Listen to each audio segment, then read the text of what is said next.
My relationship with Troy had been steady for almost 2 years. We met during our final year of college at a mutual friend's birthday party. He wasn't the loudest guy in the room, but he had this warm smile and a way of making you feel like you were the only person he was paying attention to. We clicked that night, exchanged numbers, and started talking every day after. From there, things progressed naturally, graduating together, navigating our first jobs, moving to the same city, and building a routine. Troy wasn't overly romantic, but he was consistent, dependable, and I valued that. He remembered my coffee order, texted me good morning every day, and was the kind of boyfriend my friends envied because I never had to wonder if he would show up. At least, that's what I believed back then. In the beginning, our relationship was easy. We had similar interests, loved watching the same shows, and took weekend trips whenever we could. We talked about our future often.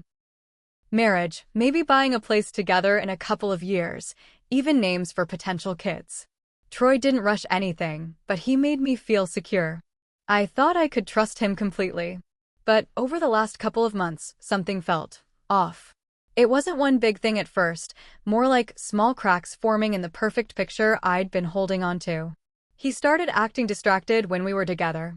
Instead of focusing on me during dinner or movie nights, his eyes would drift to his phone, and he'd smile faintly at whatever he was reading. If I asked who he was texting, he'd say it was just work or a friend, then quickly change the subject. He used to call me on his lunch breaks almost every day, but lately those calls had stopped. When I teased him about forgetting me, he just laughed it off, saying work had been crazy. And while I knew his job in sales could be demanding, this wasn't the same kind of busy I'd seen before. It felt different, like his mind was somewhere else entirely. There were other things too. He canceled plans more often, sometimes last minute with vague excuses. If we were out, he kept his phone face down on the table, something he'd never done before. I remember one night we were at my place watching a movie, and his phone lit up on the couch beside him. He picked it up instantly and stepped outside to take a work call, even though it was 10 p.m. When he came back, he acted like nothing had happened, but I couldn't shake the feeling that I was being left out of some part of his life. I tried to convince myself it was all in my head. Relationships go through phases, right? Maybe he was just stressed. Maybe I was reading too much into little things. I didn't want to be the clingy girlfriend who panics over nothing. So I brushed off the unease and carried on, telling myself that if something was wrong, he'd tell me. Then came the text. It was a Tuesday evening, and I was in my kitchen cooking pasta, half watching a TV show in the background. My phone buzzed on the counter, and when I glanced at the screen, I saw Troy's name. I smiled, expecting something sweet or maybe a funny meme like he sometimes sent. But when I opened the message, my smile froze. She's getting suspicious. I'll talk to you later when she's gone. My stomach dropped so hard I felt dizzy. The words blurred for a second, and I had to blink to make sure I was reading them right. She's getting suspicious. Who is she? My mind scrambled for an explanation, but there was only one answer that made sense. He was talking about me. And if he was telling someone I was suspicious, that meant there was something to hide. I stared at the text, my fingers hovering over the keyboard. I wanted to type back, "Who is this for?" or "Care to explain?" but something in me stopped. If I confronted him now, he could delete things, make up a story, or twist it so I'd end up doubting myself. My heart was racing, my palms sweaty, but I put my phone down and tried to breathe. I didn't get much time to process before another message came through. Last night was amazing. I can't stop thinking about it. The world tilted for a second. There was no innocent way to interpret that. He was talking to someone else, someone he'd been with the night before. My chest felt tight, and I had to lean on the counter to steady myself. My first thought was that this couldn't be real. This was Troy, the man who'd been planning a future with me, the man who swore he'd never hurt me. And yet here were the words right in front of me, telling me everything I needed to know. I didn't reply. I didn't call. I just sat there in silence, my dinner forgotten, staring at my phone like it might offer me a different answer if I waited long enough. But deep down I knew. This was the beginning of the end. After the second message, I felt like someone had poured ice water straight through my veins. My head was spinning, my hands were shaking, but I forced myself not to answer. If Troy realized he'd sent those texts to me instead of whoever they were meant for, he might panic and cover his tracks. I needed to know the full story before I confronted him. 10 minutes later, my phone rang. His name lit up the screen and my chest tightened. I couldn't pick up. I knew my voice would crack, that he'd hear the hurt and confusion immediately. I let the call go to voicemail. A few seconds later, a new text appeared. Hey, ignore the last texts. They were for a coworker. Long story, nothing bad. Nothing bad? I almost laughed out loud, though there was nothing funny about it. She's getting suspicious, and last night was amazing didn't exactly sound like project updates or sales reports. I didn't reply. I just locked my phone and sat in the dim light of my kitchen, feeling the first wave of anger rise beneath the shock. Later that evening, Troy tried calling again. This time, I answered with what I hoped was a normal tone. He told me work had been exhausting and that he probably wouldn't see me that night. I acted cheerful, told him to get some rest, and even wished him luck with his crazy week. He had no idea I was already playing a different game, a quiet one where I watched and waited. The next day at work, I couldn't focus on anything. My brain kept replaying the texts over and over. I kept asking myself if maybe, just maybe, I was wrong. But every logical part of me knew the truth. Still, I wanted proof that went beyond my gut feeling. If I confronted him with solid evidence, there'd be no way for him to twist it. On my lunch break, I opened his Instagram. He'd always been careful about what he posted, mostly landscapes, gym selfies, and group photos with friends. But recently, I noticed a few new likes and comments from an account I didn't recognize. The username was simple, Sophie. Her profile picture showed a girl with soft brown hair, a bright smile, and stylish clothes. Her bio mentioned the same company Troy worked for. I tapped into her profile. Most of her posts were harmless: coffee shop shots, vacation pics, group selfies at work events. But then I found one from 2 weeks ago. It was from a company dinner. She and Troy were in the same frame, standing close, laughing at something out of shot. Her hand was on his shoulder. It wasn't obvious enough to scream affair, but it was just enough to make my stomach twist. The more I looked, the more I noticed little patterns. He liked almost every photo she posted. She had started following him a month ago. They'd been at multiple events together recently. It wasn't solid proof, but it painted a clear enough picture for me. By mid-afternoon, I decided to test him. I sent him a casual text, "Hey, how's work? Did you sleep well last night?" Almost instantly, he replied, "Yeah, work's fine." "Slept okay, why?" I didn't answer right away. A couple of hours later, he messaged again, "You're quiet today. Everything okay?" I told him I was just tired, and he seemed to accept that. Inside, though, I was already planning my next move. I wanted to catch him without warning. And if my instincts were right, I wouldn't have to wait long to see the truth for myself. That Friday, Troy suggested we have dinner at his place. I agreed, partly because I wanted to see his reactions in person and partly because I needed to act normal until I knew exactly what I was dealing with. When I arrived, he greeted me with that same warm smile, kissed me on the cheek, and made small talk about my day. He acted completely normal, laughing at my jokes, commenting on the pasta I'd brought, pretending like everything was fine. But I noticed subtle things immediately. He kept glancing at his phone, his fingers brushing the screen as if he were waiting for a message. I set down my bag and casually looked around. His apartment was the same as always, neat, familiar, but the sense of ease I usually felt here was gone. A tight knot formed in my stomach. I had to see. After dinner, Troy went to the kitchen to grab dessert, leaving his phone on the coffee table. My heart was pounding, my fingers tingling with anticipation and dread. I reached for it, careful not to make a sound. The screen was locked, but a notification banner flashed. Can't wait to see you tomorrow night. My breath caught. There it was. Sophie.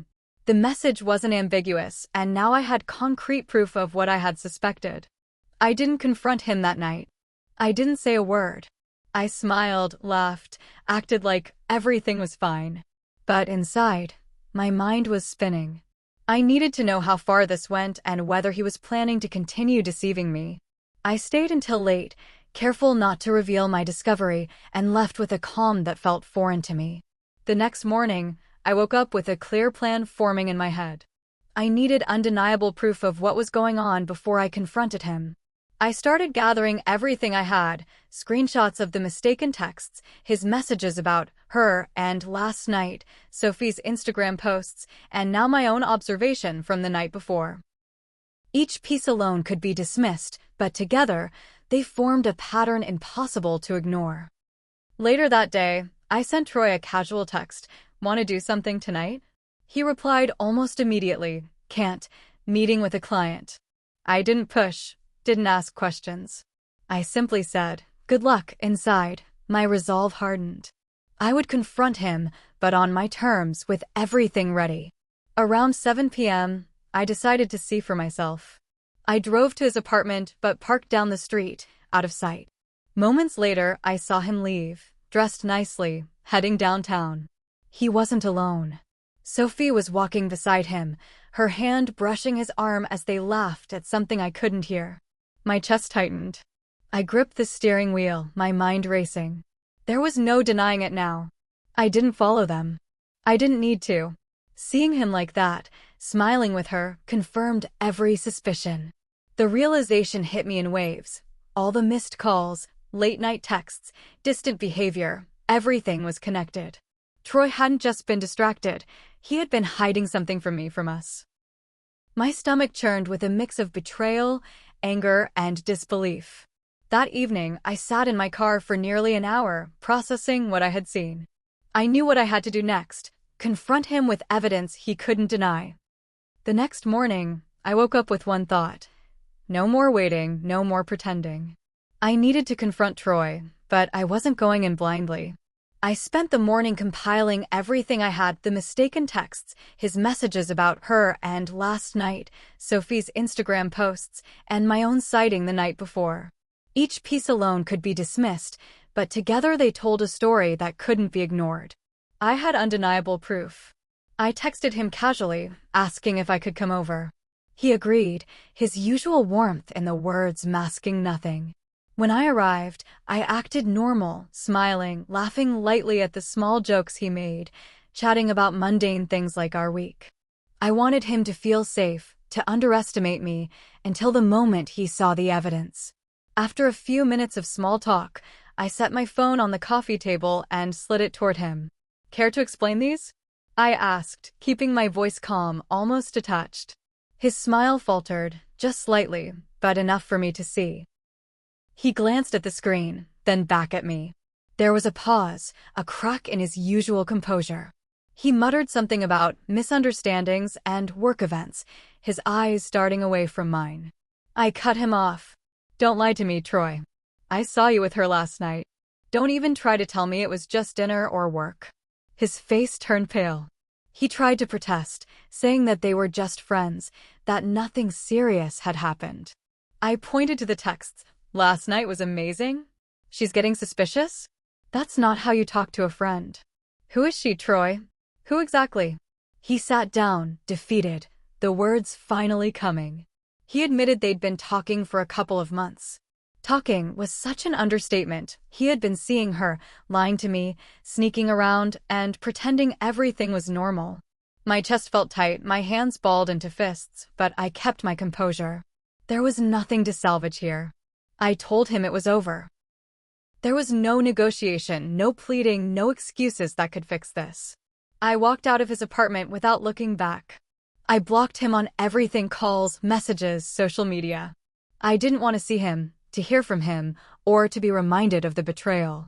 He had chosen someone else, and I refused to let him drag me into his lies any longer. After that, I reached out to Sophie. I didn't do it to start a fight. I simply sent her the screenshots and wrote, "I'm not sure what he told you, but this is what he was saying to me while seeing you." I didn't sugarcoat it, I didn't embellish. I just gave her the truth. An hour later, she replied, "I didn't know he had a girlfriend." "I'm so sorry." Apparently, Troy had told her we'd broken up months ago. She said she was done with him too. In a strange way, I felt a little solidarity with her. We'd both been lied to, manipulated, and hurt. That confrontation marked the real beginning of moving on. It was painful, humiliating, and infuriating, but it was also freeing. No more secrets, no more pretending, and no more being part of someone else's lies. In the weeks after the breakup, Troy didn't give up easily. Almost immediately, messages started arriving from unknown numbers, emails that looked like they were sent in secret, and even occasional calls from numbers I didn't recognize. I didn't respond. I blocked his main number, his email, and every social media account. I wanted to create distance, a protective bubble where I could heal without his manipulations seeping back in. One morning, I woke up to a message from him on a platform I hadn't checked in months. "Please, just talk to me. I messed up, it wasn't serious, I love you." I stared at the screen for a long time, my thumb hovering over the reply button. Part of me wanted to answer, wanted to believe that maybe he'd realized the gravity of his actions.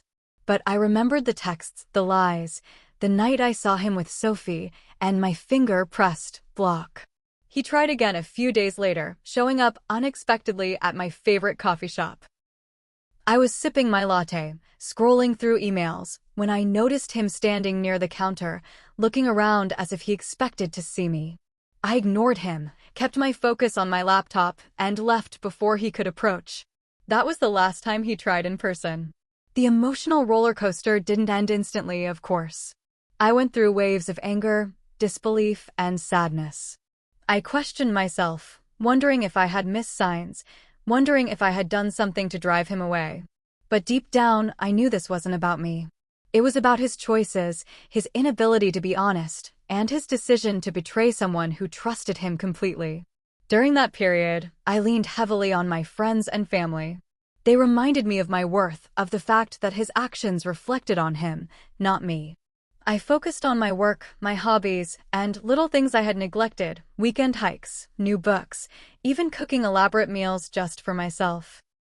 Each small victory, each moment I chose myself over his drama, helped me reclaim my sense of self. Eventually, I started going out more, meeting new people, reconnecting with old friends, and allowing myself to feel happy without guilt or doubt. And with time, I realized something important. I didn't miss Troy. I missed the version of him I had imagined, the loyal, dependable boyfriend, but that version never truly existed. The real Troy had been revealed by his own texts, and the real Troy was someone I didn't need in my life. By the end of that month, the messages stopped. No more emails, no more calls, no more sudden appearances. I could finally breathe without the constant anxiety of wondering if he was sneaking around or manipulating situations. I had taken back control, and that was empowering in a way I hadn't anticipated. Months passed, and life without Troy started to feel normal. No, better than normal. At first, the quiet was deafening. I didn't have someone texting me constantly, checking in, or expecting my attention at odd hours. I didn't have to worry about his mood swings or excuses. The absence of him, once unbearable, slowly became liberating. I had space to think, space to breathe, and space to rediscover who I was outside of a relationship defined by lies. I began focusing on myself in ways I had ignored while with him. I started working out regularly, not for anyone's approval, but for my own strength and confidence. I reconnected with friends I hadn't seen in months, laughing over coffee dates and weekend trips, realizing how much I had missed genuine connection. I took up new hobbies, painting, journaling, exploring new neighborhoods, small acts that reminded me of the life I deserved. At work, I poured myself into projects I had been avoiding, impressing my colleagues with both dedication and creativity. Each achievement, however minor, felt like a reclaiming of my time and energy. Every day that passed without Troy's interference reinforced a truth I had been resisting. I was stronger than I realized, and I didn't need him to feel whole. Occasionally, I would hear rumors or updates through mutual friends.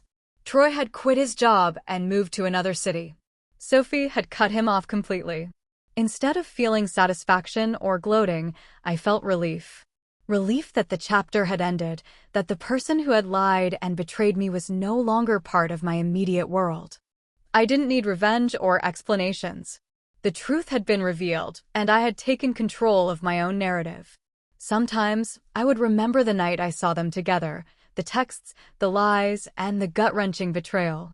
But those memories no longer carried the same weight of pain or anxiety. They had transformed into lessons about self-respect, boundaries, and trust. I learned that when someone shows their true colors, it's not a reflection of your worth, it's a reflection of their choices. I started thinking about the future in a way I hadn't in a long time. Not just a romantic future, but a future for me alone if I wanted it, a life filled with people who respected me, opportunities that excited me, and a version of myself unburdened by deception. Each day, I felt a little lighter, a little freer, and a little more certain that the end of that relationship was the beginning of something far better. By the time the months had fully rolled by, I realized I wasn't just surviving without Troy, I was thriving. I had regained my confidence, my independence, and my peace of mind. The text that had shattered my trust became the catalyst for my liberation. That one accidental message had revealed the truth and, in turn, revealed my own strength. Months later, life had settled into a rhythm that felt genuine and unforced. I rarely thought about Troy unless something triggered a memory, a certain song, a restaurant we used to visit, or a notification that reminded me how much I used to invest in someone who wasn't honest. But even when I remembered, the pain was gone. It had been replaced by clarity and, surprisingly, gratitude. That accidental text, the one that should have caused me only heartbreak, had saved me from wasting even more time on someone unworthy. Hearing about him from mutual friends confirmed what I already knew. Troy had moved to another city, Sophie had cut him off, and his life was spiraling in ways I didn't care to track. I felt no pity. I felt relief. Relief that I had acted decisively, that I had chosen myself over deceit, and that I had not let the betrayal define me. I had set boundaries, taken control, and reclaimed my life. Looking back, the most important lesson wasn't about him at all. It was about me. I realized I was stronger than I gave myself credit for. I had the courage to face the truth, the patience to gather proof, and the self-respect to walk away. I learned that being aware, observant, and trusting my instincts could save me from heartache I might not have survived otherwise. That one mistake of his, the text sent to the wrong person, was a catalyst that revealed everything. It showed me who he really was and, in turn, who I really was. I started noticing things about my life that I had overlooked. The joy in small victories, the satisfaction of honesty in friendships, the excitement of opportunities one could pursue without guilt or compromise. I met new people, built new routines, and let myself dream bigger, all without worrying about his opinions or approval. I felt free in a way I hadn't before, and that freedom was intoxicating. When I finally fully processed everything, I understood that the end of that relationship was not a loss, it was a beginning. It marked the moment I chose myself over lies, my peace over manipulation, and my future over the illusion of stability. Troy's accidental text revealed the truth, but more importantly, it revealed my strength, my resilience, and my capacity to move forward without looking back. Now, whenever I think about that night, the messages, and the confrontation, I don't feel the pain of betrayal. I feel pride for trusting myself, for acting decisively, and for refusing to settle for anything less than honesty and respect. That message, sent by mistake, changed everything. It ended a chapter of deceit and started a chapter of clarity, independence, and empowerment. And I know that I will never let anyone compromise my worth again.